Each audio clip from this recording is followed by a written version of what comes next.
बिस्मिल्लाहिर्रहमानिर्रहीम। अस्सलाम वालेकुम तमाम स्टूडेंट्स, आपको इस लेक्चर में वेलकम। इस लेक्चर के लिए टॉपिक बड़ा इंपॉर्टेंट टॉपिक है, stationary wave in and air columns. तो स्टेशनरी वेव का कॉन्सेप्ट आप इस चैप्टर के बाकी लेक्चर में भी ले चुके हैं कि क्या होती हैं, प्रोड्यूस कैसे होती हैं। स्ट्रिंग में स्टेशनरी वेव को हम डिस्कस कर चुके हैं। तो आज हम डिस्कस करेंगे stationary wave in air column, इनकी प्रोडक्शन और किसी हार्मोनिक के लिए वेवलेंथ और इसकी frequency.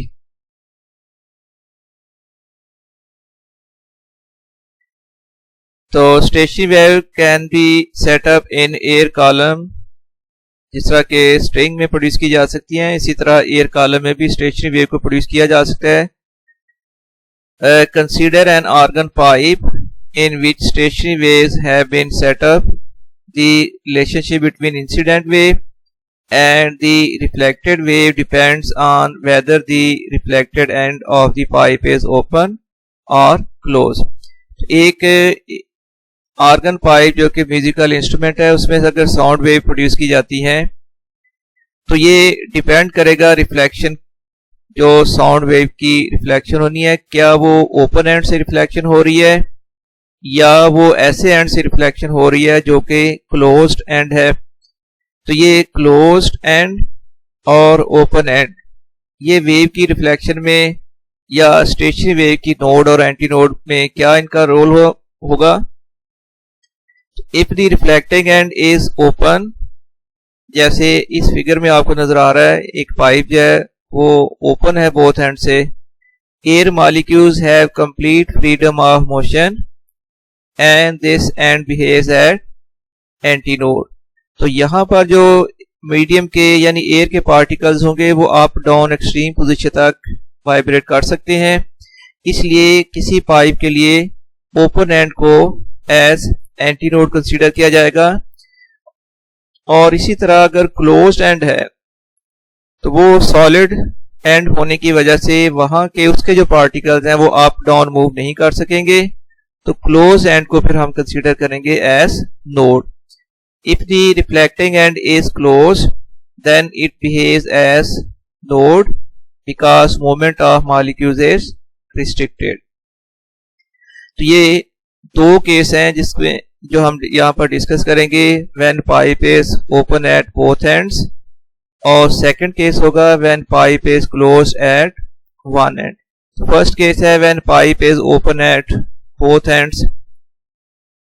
When the pipe is open at both end, different modes of vibration are shown in figure. तो सबसे पहला जो मोड ऑफ वाइब्रेशन बनेगा, जिसको हम फर्स्ट मोड ऑफ वाइब्रेशन कहेंगे, या हम इसकी फर्स्ट हार्मोनिक भी कह सकते हैं।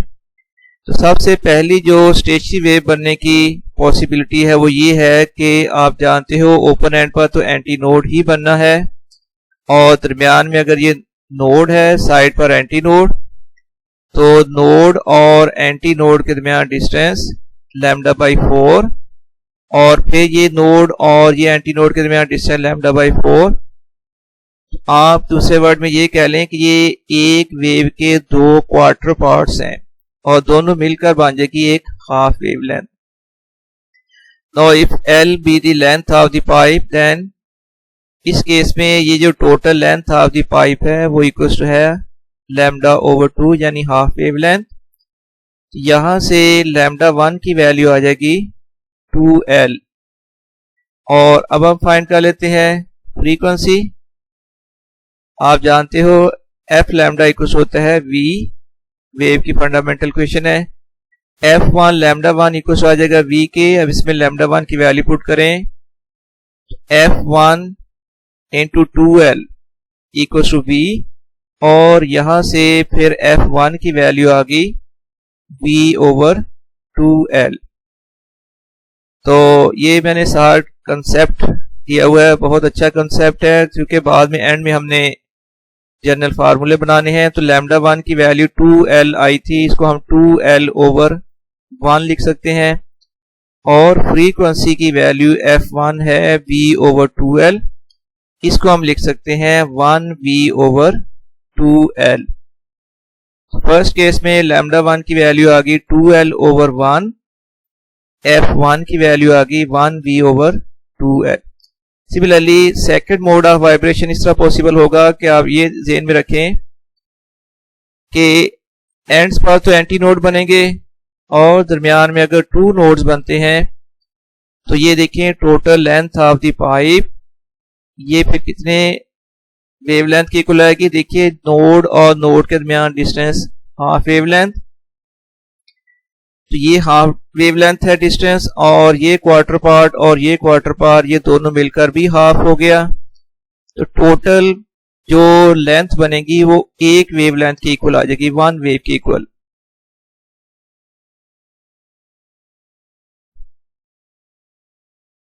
इट मीन्स के इस केस में L इक्वल टू आएगा लैम्डा 2, या आप ये लिख लें कि लैम्डा 2 इक्वल टू L। और फ्रीक्वेंसी फाइंड करने के लिए f lambda equal to v, f2 into L, f2 lambda 2 equal to v, f2 into lambda 2 की वैल्यू पुट करें L इक्वल टू v, और f2 की वैल्यू आ जाएगी v/L।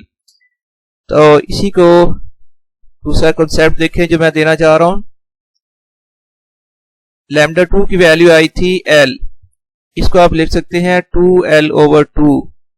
लैम्डा 1 की वैल्यू आई थी 2l/1, तो लैम्डा 2 की वैल्यू आ गई 2l/2, और फ्रीक्वेंसी की वैल्यू है v/2l, जिसको आप लिख सकते हैं 2v/2l। नेक्स्ट फिर है third mode of vibration. Ends पर एंटी नोड्स और दरमियान में अगर 3 नोड्स बनते हैं तो ये जो टोटल वेवलेंथ है ये बन जाएगी 1.5। देखिए कैसे, ये नोड और ये नोड हाफ वेवलेंथ, और यहां तक ये हाफ प्लस हाफ 1 वेवलेंथ, और साइड्स पर 2 लगे हुए हैं quarter part of the wave, 2 quarter मिलकर बन जाएगी हाफ। तो हाफ प्लस हाफ 3 हाफ बने। इस केस में लेंथ ऑफ द पाइप फिर इक्वल आ जाएगी 3 लैम्डा 3/2। तो यहां से लैम्डा 3 की वैल्यू निकालें तो ये वैल्यू बनती है 2l/3, और फ्रीक्वेंसी के लिए f3 lambda 3 equal to v, f3 into 2l/3 value put करें। इस तरह फ्रीक्वेंसी f3 की वैल्यू आ जाएगी 3v/2l। तो लैम्डा 3 की वैल्यू आ गई 2l/3, और f3 की वैल्यू आ गई 3v/2l।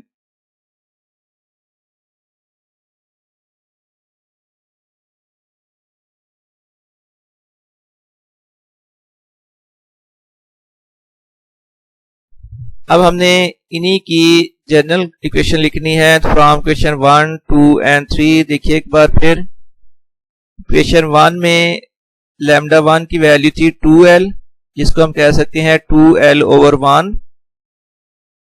लैम्डा 2 की वैल्यू l है, जिसको आप लिख सकते हैं 2l/2, और लैम्डा 3 की वैल्यू है 2l/3।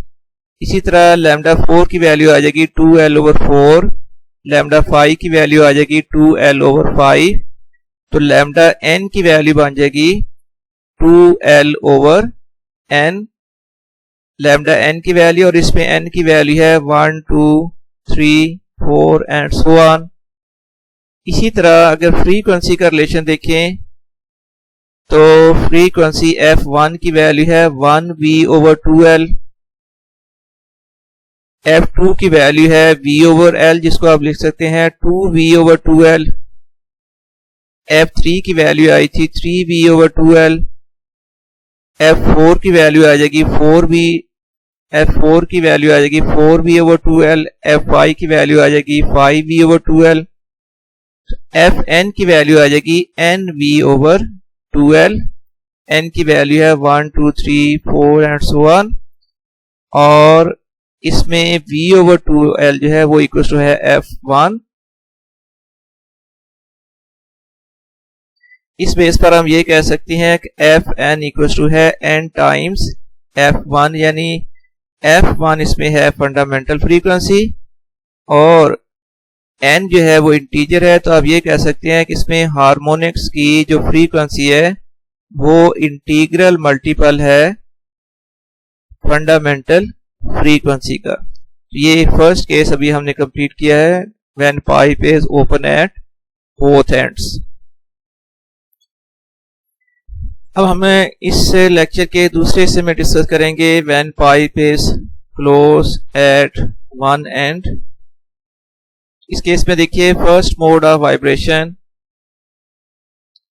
क्लोज एंड बन जाएगा अब नोड और ओपन एंड होगा अब एंटी नोड। तो फर्स्ट पॉसिबल जो इसमें मोड ऑफ वाइब्रेशन हो सकता है वो ये है कि अगर क्लोज एंड पर नोड और ओपन एंड पर एंटी नोड किया जाए तो ये नोड और एंटी नोड के दरमियान डिस्टेंस वेवलेंथ की फॉर्म में हो जाएगा लैम्डा ओवर 4। अब total length of the pipe फिर इक्वल हो जाएगी लैम्डा 1 ओवर 4 या लैम्डा 1 की वैल्यू आ जाएगी 4L। सिमिलरली फ्रीक्वेंसी फाइंड करने के लिए F lambda equal to V, F1 into 4L equal to V, F1 की फिर वैल्यू आ जाएगी V ओवर 4L। तो कॉन्सेप्ट क्लियर करने के लिए मैंने ये इसको इस फॉर्म में लिख लिया है कि लैम्डा 1 की वैल्यू आई थी 4L, इसको आप लिख लें 4L ओवर 1 और फ्रीक्वेंसी की वैल्यू आई है V ओवर 4L, इसको आप लिख लें 1V ओवर 4L। इसी तरह सेकंड मोड ऑफ वाइब्रेशन में देखिए नोड सॉरी ये हो गया नोड और ये एंटी नोड, ये नोड एंटी नोड। तो सेकंड पॉसिबल जो वेव की फॉर्म बन सकती है पाइप में वो ये आपको शो की गई है। अब देखना ये है कि total length of the pipe wavelength की फॉर्म में क्या होगी। तो देखें यहां से लेकर यहां तक वेवलेंथ का 1/4 पार्ट है, नोड और एंटी नोड के दरमियान डिस्टेंस हो गया लैम्डा ओवर 4, एक लैम्डा ओवर 4 हो गया, फिर यहां तक 2 लैम्डा ओवर 4 हो गया और ये 3 लैम्डा ओवर 4। इस तरह टोटल जो वेवलेंथ बनेगी वो 3 लैम्डा ओवर 4 की इक्वल आ जाएगी। तो या यहां से लैम्डा 3 की वैल्यू लिख लें 4L ओवर 3। फ्रीक्वेंसी फाइंड करनी है F lambda equal to V, F3 lambda 3 equal to V। अब इसमें F3 इंटू लैम्डा 3 की वैल्यू पुट करें तो वो है 4L over 3 equal to V। इस तरह F3 की वैल्यू आ जाएगी 3V ओवर 4L। और ये आपको बता दें कि जब pipe close at one and होगा तो फिर इसमें सिर्फ odd number of harmonics he possible हैं। फर्स्ट होगा, थर्ड होगा, इसके बाद फिफ्थ होगा। तो थर्ड मोड ऑफ वाइब्रेशन में लैम्डा और फ्रीक्वेंसी की ये वैल्यूज बनेगी। नेक्स्ट है फिर fifth mode of vibration, node anti node, node anti node और फिर नोड और एंटी नोड। इस तरह ये डिस्टेंस बनता है 5 लैम्डा ओवर 4 के इक्वल। यहां से लेके यहां तक lambda over 4, second lambda over 4, third lambda over 4, fourth lambda over 4 और 5 लैम्डा ओवर 4। तो L इक्वल फिर आ गया 5 लैम्डा 5 ओवर 4। तो लैम्डा 5 की वैल्यू आ जाएगी 4L over 5। Similarly frequency find करने के लिए F5 lambda 5 equal to V, F5 into lambda 5 की वैल्यू पुट करें 4L over 5 equal to V। तो इस तरह बच्चों F5 की वैल्यू आ जाएगी 5V ओवर 4L। अब जनरल क्वेश्चन लिखने के लिए देखिए लैम्डा 1 की वैल्यू आई थी 4L ओवर 1, लैम्डा 3 की वैल्यू आई थी 4L ओवर 3, लैम्डा 5 की वैल्यू है 4L ओवर 5। तो लैम्डा 7 की वैल्यू आ जाएगी 4L ओवर 7। इसी तरह लैम्डा n इक्वल टू आ जाएगा 4L over n। n equal to है 1, 3, 5, 7, 9 एंड सो ऑन। और अगर फ्रीक्वेंसी देखें तो F1 की जो वैल्यू थी वो 1V ओवर 4L है। F3 की वैल्यू जो है वो 3b/4l है और F5 की वैल्यू है 5b/4l। F7 की वैल्यू आनी थी 7b/4l। Fn की वैल्यू आ जाएगी nb/4l। इसमें b/4l जो वो इक्वल टू है F1। Fn की वैल्यू आ जाएगी n F1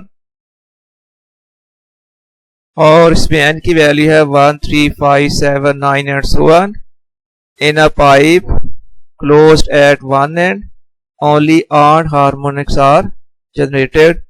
तो ये था फ्रीक्वेंसी और वेवलेंथ का रिलेशन। इसके साथ ही अब ये लेक्चर कंप्लीट हो गया है। मुझे उम्मीद है कि जितनी अच्छी डायग्राम्स और इक्वेशन के साथ ये आपको एक्सप्लेन किया गया है, इंशाल्लाह ताला आपको ये सारे टॉपिक की बहुत अच्छी तरह समझ आएगी।